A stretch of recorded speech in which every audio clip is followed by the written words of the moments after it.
아, 14주차 2교시가 되겠습니다.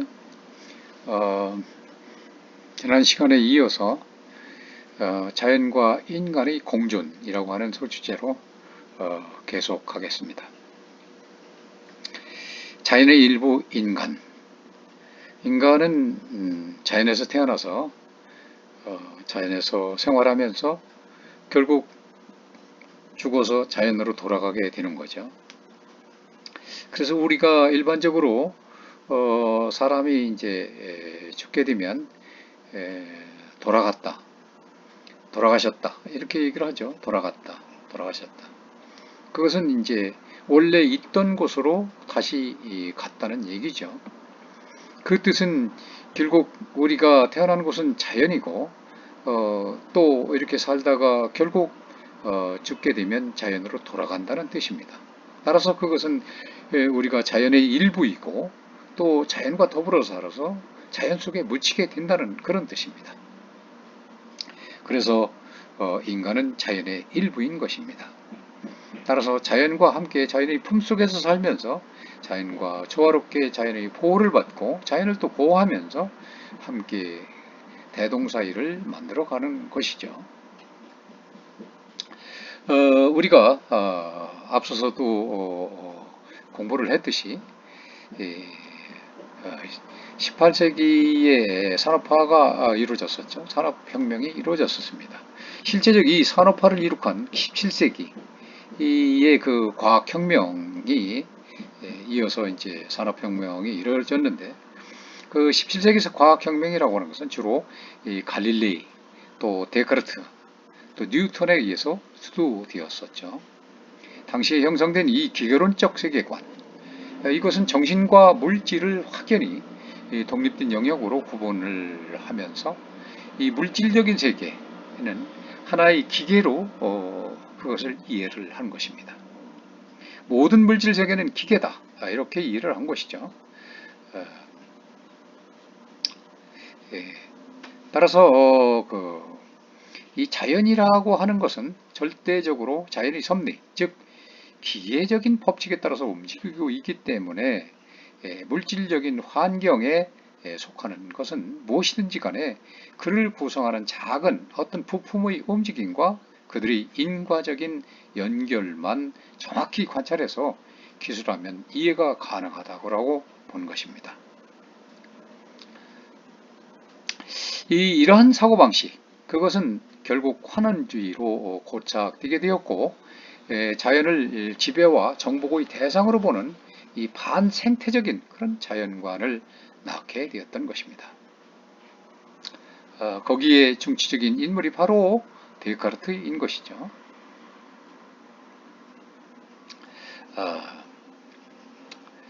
그래서 이 서양 사상의 그 양분법적인, 그러니까 주와 객체, 주체는 인간이고 인간이 생각하기 때문에 이제 존재하는데 이 생각의 모든 그 대상은 바로 객체인 것입니다. 데카르트가 얘기를 하는 것이죠. 나는 생각한다, 고로 존재한다.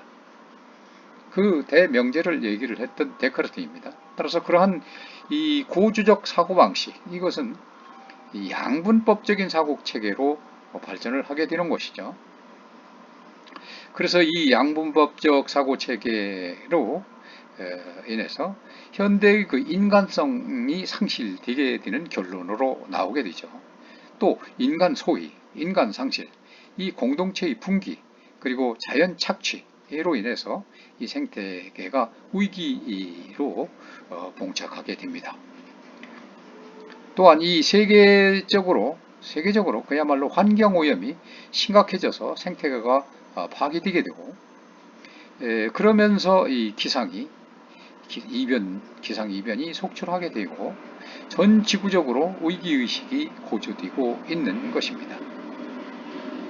그래서 이러한 현실 앞에서 우리가 환경보호 문제, 환경 문제, 이런 이 문제와 생태계의 어떤 보존, 이런 문제의 담론들이 거대한 담론으로 생겨나서 자연을 하나의 그 유기적 생명체로 이렇게 보아야 된다는 이 각성들이 높아지고 있는 현실입니다. 지금은 인간을 위한 윤리가 아닌 자연을 위한 윤리가 그러한 필요한 시기입니다. 인류의 전 역사를 통해서 자연에 대한 논의는 이렇게 끊임없는 주제가 되어 왔습니다. 이것은 세계를 파악하고자 하는 그 철학적 작업의 가장 근원적인 물음과 관련되기 때문입니다. 철학적 세계관은 BC 6세기경에 당시 그리스의 식민지였던 소아시아의 이오니아 반도에 있는 그 항구 도시 밀레토스로부터 시작되었습니다. 그들은 만물의 근원이 무엇인가? 라는 문제를 제기한 후에 운동하는 물질적 존재에서 그 해답을 찾았습니다.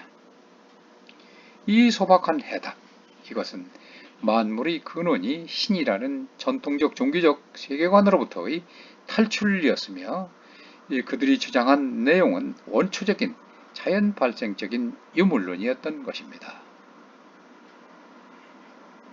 특히 근대 과학, 자연과학과 철학은 이 기계론적이고 이원론적인 존재론의 길을 확고히 하였으며 이에 대한 철학의 비판 작업도 끊임없이 역사 속에서 이어져 왔는데 이러한 비판의 핵심적인 주제는 이론론적이거나 유기체적인 세계관들이었습니다. 서양 고대 철학의 토양이 온화한 지중해성 기후와 비옥한 토지에서 비롯되었기 때문에 서양에서의 자연은 철학적 인식의 대상이었습니다. 따라서 이 남성적 의식과 비인격적인 자연 사이에 근본적인 이원론을 보여주는 것은 그리스 철학이었습니다. 특히 주목할 것은 철학의 선조라고 알려진 소크라테스나 그의 제자 플라톤의 이분법 논리입니다. 육체는 자연물이기 때문에 사람이 죽게 되면 썩어 없어지지만 정신은 육체를 벗어나 어딘가에 영원히 소멸되지 않고 존재한다는 정신과 육체를 분리하여 사고하는 그런 방식을 말하는 것입니다. 이 플라톤의 경우는 물질적인 존재가 아니라 정신적, 관념적 존재로서의 이데아가 진정한 존재이고 물질적인 존재는 이데아의 모사 또는 그림자에 불과한 것이다 라고 이렇게 말하고 있는 것이죠. 그의 그 이데아로는 인간의 의식으로부터 독립한 관념적 존재가 있어서 이것만이 참다운 실제라고 하는 전형적인 객관적 관념론입니다. 따라서 가시적 세계와 육체적인 존재는 의식 아래에 있고 의식의 통제를 받아야 하는 그런 열등한 영역으로 객관화된다는 것이죠.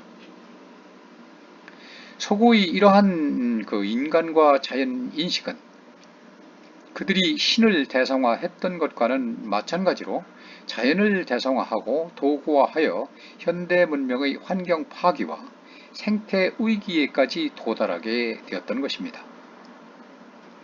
근대적 세계관의 기반을 이루어온 자연관에서는 자연은 인간을 위한 이용 대상으로서 그 자체는 생명 없는 거친 진료이다. 결국 인간은 자연정복의 권리를 부여받게 되는데 이러한 이원론이 환경 문제와 여성 문제를 배제하게 되었던 것입니다. 한편 인간은 자연에서 태어나 이 자연을 떠나서는 잠시라도 살아갈 수는 없는 것입니다. 그러나 인간과 자연과의 교섭은 당초에 의도하지 않았던 결과를 가져와서 상호 위협을 주고 있습니다. 무분별한 경제개발은 산업화와 도시화에 의해서 자연환경의 파괴를 초래하고 그리고 생태계의 자연스러운 이 순환은 단절될 수밖에 없고 또 생태권의 재생 능력이 무너지기 시작하면서 오늘날에는 지구종말이라는 이런 용어가 학문의 영역에서 생활용어화 될 정도로 위기의식을 갖게 된 것입니다. 무엇보다도 오늘날의 생태학적 위기는 한 생물과 다른 생물, 그리고 모든 생물과 자연환경과의 연대가 무너지기 시작함에 따라서 지구 전체의 생명체를 유지하는 자연의 질서 원리가 바로 붕괴되고 있고, 또 이 여파는 사회적 존재로서 연대성, 공익성, 보호주성의 원리로 유지되는 인간사의 질서까지도 파괴하게 되고 공멸의 위기에 처하게 되는 것입니다. 인간의 그 삶의 터전인 자연을 파괴하게 되면 인간도 결국에 가서는 자멸하게 되고 만다는 것은 우리가 부인할 수 없는 사실인 것입니다. 이 사실에 우리가 자연을 보호해야만 하는 근본 이유가 있는 것입니다. 인간이 신탁자로서, 즉 신만이 사물의 완전한 소유권을 가지며 인간에게는 단지 사물을 사용할 권리만을 위임했다는 그러한 신탁자로서의 지구의 주인이 된 이래로 자연환경은 인간 중심에서 해석되고 인간의 삶을 위한 수단을 제공하는 원천이 되어 왔습니다. 인간은 생명체 가운데서 그 유래를 찾을 수 없을 만큼 대집단을 이루고 자연의 질서를 문란케 하며 자연환경을 파괴하여 왔습니다. 46억 년이라는 오랜 지구 역사를 유지해왔지만 21세기에 들어서서는 걷잡을 수 없을 만큼의 속도로 자원은 고갈되어 가고 환경은 오염되어 세계 곳곳에서 온난화 현상으로 그야말로 예측할 수 없는 극심한 자연의 재해가 발생하고 있는 것입니다. 전 세계적인 환경오염의 심각성으로 생태계가 파괴되는 현실 앞에서 환경보호와 생태계 보존을 위한 담론들이 생겨나고 이 자연을 하나의 유기적 생명체로 보아야 한다는 각성이 높아지고 있는 게 현실입니다. 인간성과 이 지구 환경 파괴에 대한 우리의 첫 목소리는 1972년의 로마 클럽의 제1보고서인 성장의 한계, 우리나라에서는 그 인류의 위기로 되었습니다만은 그것과 1993년의 첫 번째 지구혁명이라는 이 포괄적인 보고서가 바로 그것입니다. 환경 문제에 관한 전 지구적 노력은 로마 클럽 보고서가 나올 때와 거의 같은 시기인 1972년 스톡홀름에서 개최된 UN 세계 인간 환경 회의입니다. 이 회의 텍스트로 작성된 르네 듀보와 바바라 웨드의 공저 오직 하나뿐인 지구 Only One Earth에서는 화석 연료의 연소와 방출된 탄산가스가 대기권 상층부에 머물면서 일종의 온실효과를 연출함으로써 지구의 평균 온도를 증가시키고 있다는 위기의식이 반영되어 있습니다.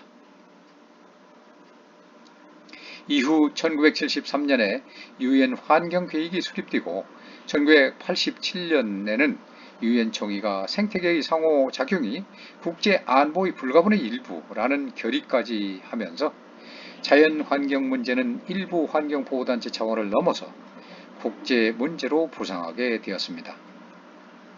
이와 같은 국제적인 노력에도 불구하고 많은 생물이 멸종할 만큼 오염되거나 파괴되어 가고 있는 가운데 우리 지난 1992년에는 6월 3일부터 14일까지 브라질 리우데자네이루에서 금세기 최대 규모인 185여 개국의 정상들이 참석한 가운데 UN 그 환경개발이 바로 개최되었고 건전하며 무리 없는 개발을 기치로 내걸어서 이 지구를 살리자 Save the Earth라는 자연 보존과 환경 보존을 위한 국제 협약과 실천 과제를 조인 협의한 바가 있고 지금까지 진행되고 있는 현실입니다.